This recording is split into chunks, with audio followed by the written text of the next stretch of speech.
Welcome and good day. Greetings, Synth Wizards. Episode 73, Talking Synths, where we talk synths about synths. I always find that so difficult to say. But if you're tuning in, this is a public episode. Every other episode is on the Patreon. So if you'd like to get every other episode, feel free to hit us up on Patreon. I'm Carlos. I'm Lucas. And so we're with Syntaur, the place to get all of your synthesizer and keyboard replacement parts. We're located in New Braunfels, Texas.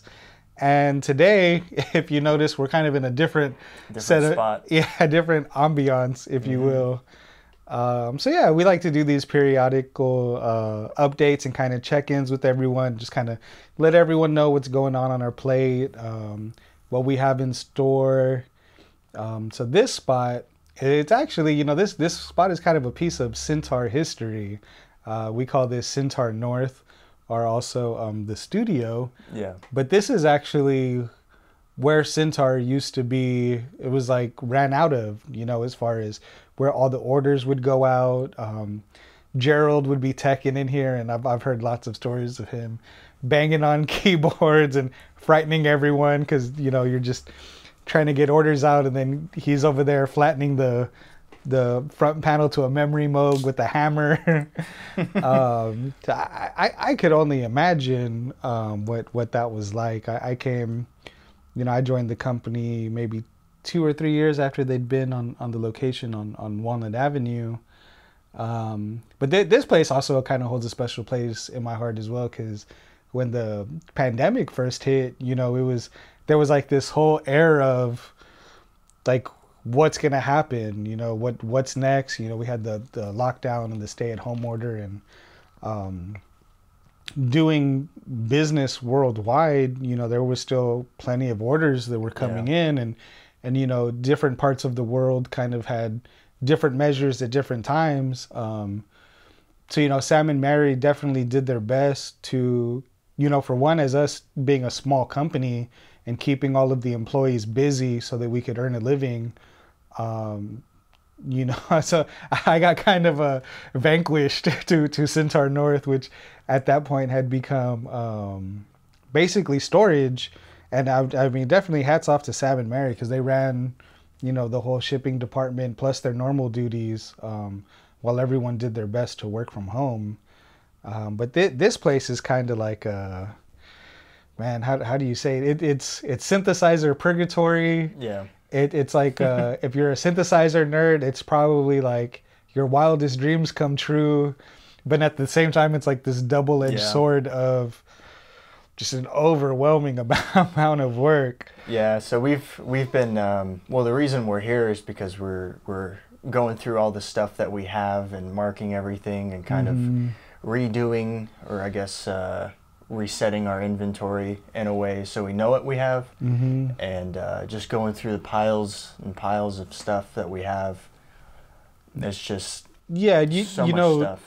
And when people ask what I do for a living, I always, for someone who's not into music, the way that I kind of make it the most easily relatable is I say we're a pick and pull, but for keyboard parts. And a lot of this stuff hasn't been manufactured in a very long time, or might be very specific to certain makes and models. And so if you've ever had a chance to watch our series Synth Wizards, you'll know that Sam travels throughout the year across the US with these large hauls.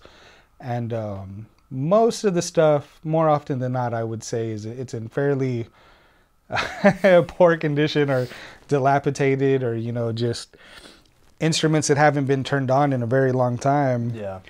And this is kind of where all that stuff comes to before it hits the main bench, I guess. It kind of becomes a catch-all, and we really try to do our best of prioritizing, as far as what are the parts that we need, what is something that is salvageable. And with that, you kind of also have to walk this fine line of, labor's not cheap. It's a specialized skill as far as being able to work on electrical components and board level repairs. So you have to be able to prioritize and say, what is going to get us the most parts on the shelf in a reasonable amount of time, for the amount of effort that we put into it. But then there's also just the whole storing of everything. You know, a part of the reason why we're able to do these hauls is, you know, mainly for the ability that we have to store it. But with that, oh man, it's kind of like it's like when you have a food addiction and you're at a buffet. Mm-hmm. I always tell, and we always joking around here, it's like, man, you really have to be a glutton for punishment or just have a special kind of sickness as far as like, you're just constantly looking for that next deal. Yeah. You know? Always checking and yeah. Yeah. And you know, recently, you know, we acquired the inventory from EPR Electronics, who was, and shout out to Rich, you know, just definitely did decades of just fantastic work. But we were able to acquire essentially what was the B stock and factory replacement parts for EMU. And that alone was 2 days.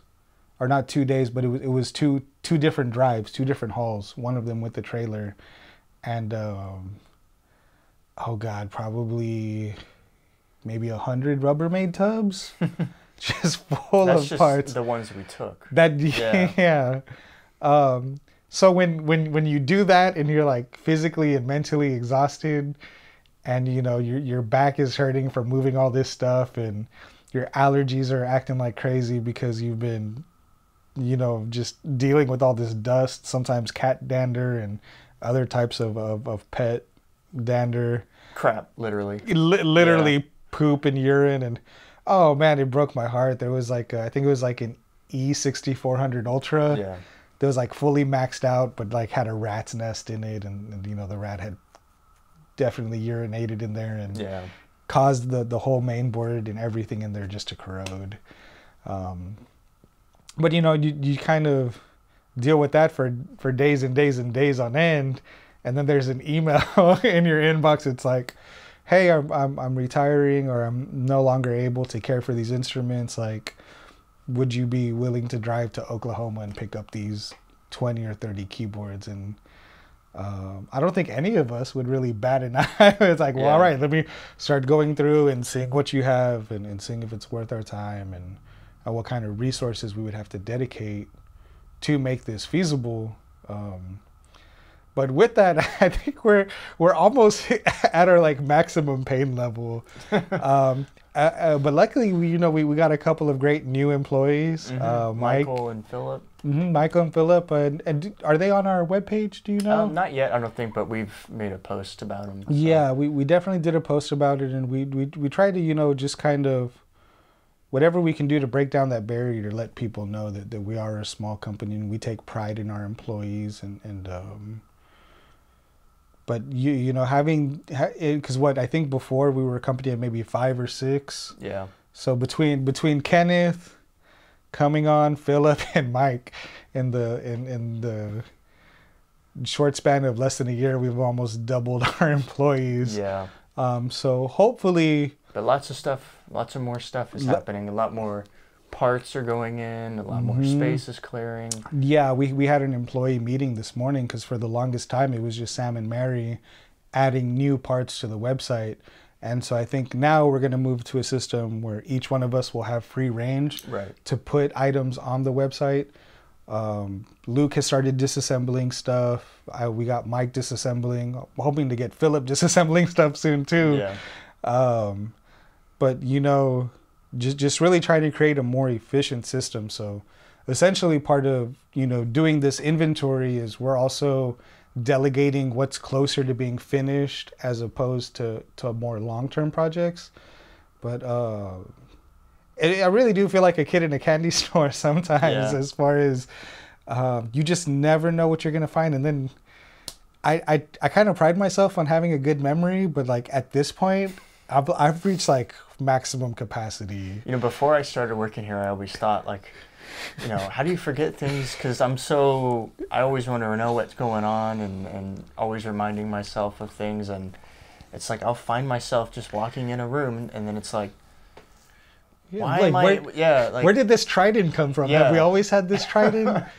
Or the CS15? Or I found a PC88 the other day in a box, and it was like, great. I literally just put a bunch of PC88 parts in stock, and if I would have known this box was here, then I could have done even more. And just trying to be as efficient as possible. So, if you're working on DX7s, we try to do all the DX7s at the same time. So, hopefully by doing inventory, we'll be having that smoother flow of not having to redo things. Right. And for the people out there who've reached out to us before, for parts, specifically older like Roland parts that are difficult. I feel like sometimes when people call up and they ask for an item that's out of stock on the website, they feel like maybe we're hoarding these items and like we're keeping them for ourselves, and we don't want to sell you that slider cap that only fits that only fits this one instrument, and nothing could be further than the truth. As soon as we find something or whatever and we know that we can put it on the site, it's like an immediate, you know what I mean? Just because somebody's going to need it. So there's hoarding going on, but it's not hoarding in the sense of hanging on to stuff because we want it. You know what I mean? Mm-hmm. If we know that somebody wants it, we sell it. Did you know what I found the other day and I put on the website, and I was just like, oh man, this is gonna be like a feeding frenzy. But I believe it was the knobs for a Korg Trident, because I had parted out an Oasis that had a few of those knobs. There was a few there. There was probably 42 people on the waiting list, and I put 9 in stock. And it's like, if I could have put more in stock, I totally would. But those 9 were the 9 that I had. Yeah. But hopefully with that, at least a handful of people will be able to put some knobs on their Trident. We also did a knob video a while back too. I think the first video I did. Yeah. Yeah, Sam explaining, the difference between the D shaft and the knurled and different lengths and orientation. So that's a great video, to check out. I understand, the wanting to keep an instrument in its original condition, but if it's a case of functionality, those 42 people that are waiting for an original Trident knob, do you necessarily need an original knob?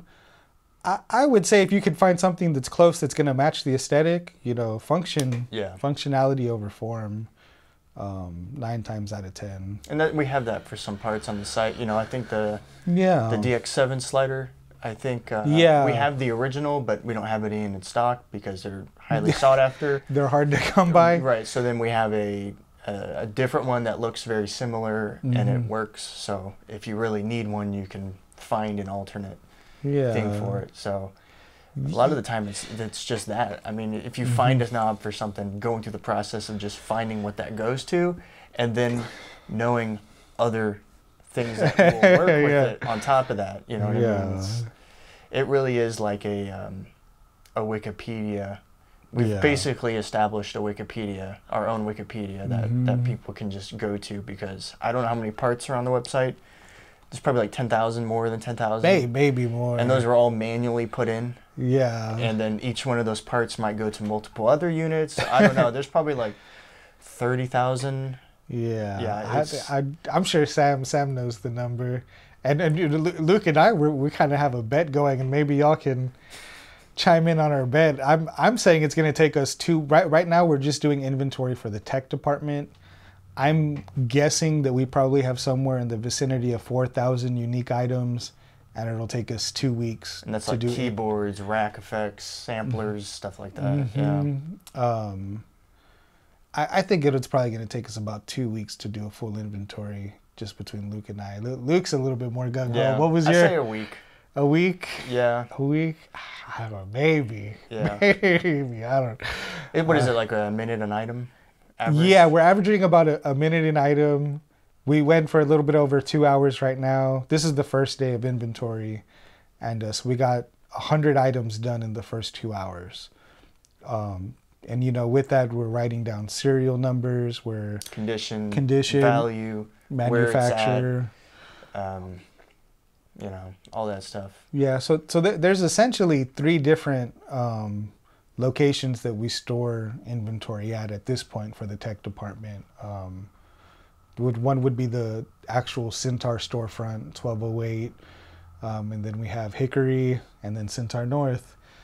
And then occasionally I got Syntaur parts in the back of my car or in the Synthmobile. Sometimes my room too. Yeah. It's really just all over the place. And I always joke, it's kind of funny.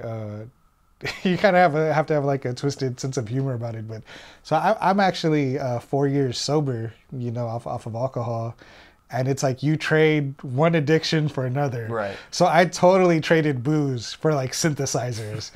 And, you know, I was a pretty big wreck there for a while. Yeah. And, you know, I unfortunately just didn't have enough respect for myself and others. And, you know, I would drink and drive. And, you know, sometimes you'd open my car door and, you know, beer cans would fall out. And like nowadays, it's like you open up my car door and a drum machine falls out, or like power supplies, or just like I have a what is it that's in the trunk of my Acura right now? It's a Mackie? No, it's I had a Mackie 8 bus for a while, yeah. And now it's what was the Spirit version, or what Ghost? No, not the Ghost. Oh, this is how bad it is. I literally have like, it was their version of the 1608, and it's not maybe Spirit. It's what's that other company? That's another American mixer company. ADC. But, no, but either way, I mean you get the point. This is gonna kill me. Soundcraft? No, that's British. This is gonna it's not the Soundcraft. I think it was like the Spirit Folio, but a little bit more high end. But I mean that's kind of the point, you know. I can't remember. Yeah, and it's in this big old M. Wilson. He gave it to me. It's this really cool like rack case that they're modular and they sit on top of each other, and the top part is slanted, and so it's probably like maybe like 48U and it's 224U that stack on top of each other. So that whole thing is just in the mixer. Yeah, and then I have all my Euro rack in my back seat. And, but yeah, so if that's just how we are in our personal lives, like as far as how stacked up we stay with gear, you can imagine what the Syntaur in inventory is like, which is it's absolute madness. But once again, going back to, you know, just trying to be more efficient, having Mike with us, yesterday I put him on, we have the whole range of the Boss Micro, the series, the half racks. Yeah. And those had just been sitting just because I hadn't had enough time to go through them and test them before we could sell them on the website. And so he spent went through all of them. Yeah, he spent the first half of the day going through them. And do you remember how many there were? 16. About 16, and then I'm looking over here, and I think I see some more. Yeah, and a Rubbermaid tub. So like, oh man, like, well, if I would have known we had these, we could have tested them. Yeah. But those are a great series. Yeah, there's digital reverb, panning delay, flanger, phaser, EQ, preamp. Mm-hmm. With the power supply. One, yeah. And so those are cool too, because Boss kind of, each one has like a little trick that it kind of do that's a little bit more either non-traditional or added functionality. Like the phaser, you can link them together to do true stereo. The compressor is actually a licensed DBX circuit. And then I know at home I have the pitch shifting delay. And the really cool thing about the delay is it'll take audio input. And so you can play like a little keyboard along with it, and it'll put the delay in the key that you play along, you play. So I thought that was really neat. Yeah, that is a cool feature. Yeah. So just, and you know, if you've seen Synth Wizards, you'll kind of know like our whole motto is like, we live to bring old synthesizers back to life. So, you know, here are these, you know, 16 rack effects that were just sitting on a shelf. You know, we'll burn them in, give them a thorough testing, and hopefully they'll find new homes where people can use them to make music. Because that's why we got into this. That's why we do what we do, is because, you know, we have this joy for making noise, pain and punishment. And this is actually, you know, one area of the company that I would love to see get more use, but is actually, you know, we have a whole recording studio. Yeah, we got some cool stuff down here. Effectatron, Lexicons, DP4, Helicon. Yeah, all kinds of stuff. I've actually never tried a DP4, and we're a huge Ensoniq family here. I love the effects that are in my ASRX. So yeah, I mean, I would totally love to get up here one day and just fire up all this stuff and give it a go. And I've always wanted to try out this mixing console. Yeah. Behind me, it's a Sony RMX or DMX. A DMX R100. Yeah, DMX R100. It's essentially a baby Oxford, motorized faders. Yeah. It's got ADAT in and out. It's fully expanded. It's got, I think it has recall on it as well. And are the Oxford on that the same as the Oxford oscillators? No. Just That's totally different. Yeah. This is Sony. Yeah. You're thinking Novation. Yeah. This has Oxford. Just decided to name it the same. Oxford. I think Oxford's a place. Yeah. So it probably has more to do with that than anything. It must be a really nice place then. Yeah. With Novation being a British company. So maybe like a British style EQ. But I've heard great things about the EQ on these, but I've never had a chance to fire it up. Yeah, so I mean, if you're in the area and you want to record some stuff, you can come here and record, and it can be set up that way. So bring your laptop in, or whatever, you know, work something out. Maybe not just yet. We got to do inventory first. But then, like right over here, I mean, we have an Optagon. That's fully working. Yeah, Nick lovingly restored. Which they just have the most unique, wild sound. I would really love to, if one day, you know, we could make this. It is a functioning studio as is, but, you know, there are certain things that we have kind of as museum pieces in the showroom if you're ever in the area and stop by.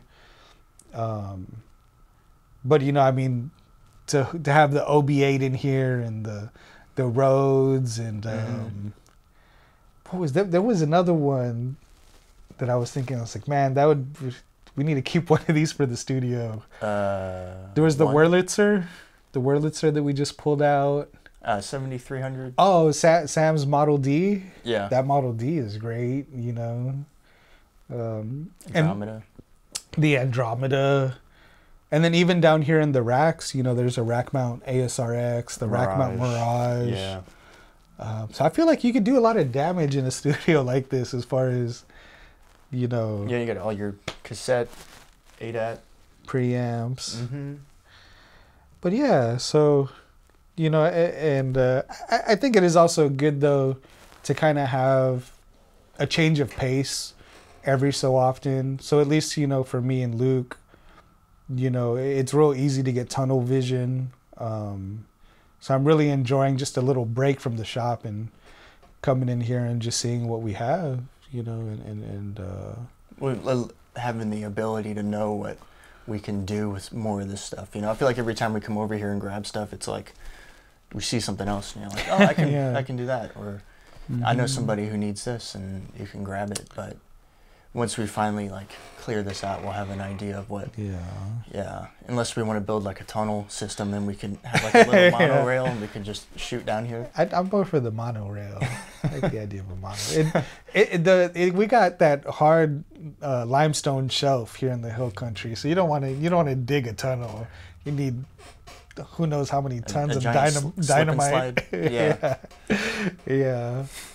And I know I've said this a million times before on the podcast, but definitely anyone who is in the area, or even if you're just in the Texas Hill Country visiting, like, feel free to stop by. San Antonio, Austin, New Braunfels, Round Rock. We've had people that, you know, that are maybe visiting family in Houston and Dallas, and they'll make the day trip just to come check out the showroom. And all these instruments, You know, we really try to do our best to keep them turned on. And, you know, if you just want to come in and play on some stuff, we'll totally set it up for you. I had a guy, a younger fellow from San Antonio who came to check out. He was looking for like he just wanted a little digital piano. And, man, he was like, oh, do you mind if I bring my laptop in here and just record some stuff? I was kind of like, well, go for it, you know, and hooked up the OB8 for him and the Summit and a couple of other things. He spent a couple of hours and he was just totally blown away. And, you know, that's what I really love. Like, you know, I feel like VSTs and digital pianos and romplers, they get such a bad name sometimes. And I think they're a great just gateway and entry drug, you know, and any way that we can kind of just inspire those new feelings of like, I don't know, I think synthesis is just such a wonderful thing, and it's real easy to get hooked, and it totally... It's kind of like cooking. Yeah, yeah. But just to see that aha and that moment of wonder of like, or just that, like, oh, I kind of get what's going on, you know? That's why I love the Waldorf Quantum. You know, it has so much great visual feedback that when, you know, someone comes in and they say, you know, well, my only experience is really with Fruity Loops or this or that, then I can, you know, I can go through and I can show them this is what a wavetable is, this is what an envelope is, this is what your filter's doing. And I live for those aha moments, right. You know, and being able to share that. I've become like desensitized to everything because I remember when I came down here for the first time, you know, I was like in that little room, I think at Walnut next to Sam's, and there was like a Prophet 5 in there, and I'm like, wow, I get to work next to a Prophet 5. That's so cool. And then a year and a half later, I'm just like, DX5. Yeah, just like, DX1. You get so desensitized to it, but you still don't lose the, you still always get excited. It's funny. I think the other day, I needed a Prophet 5 Rev 3 for something. And it was like, I was going through all our Prophets and it was like Rev 2, Rev 2, Rev 2. We had like 4 Rev 2s and no Rev 3s. And I was like, how does this even happen?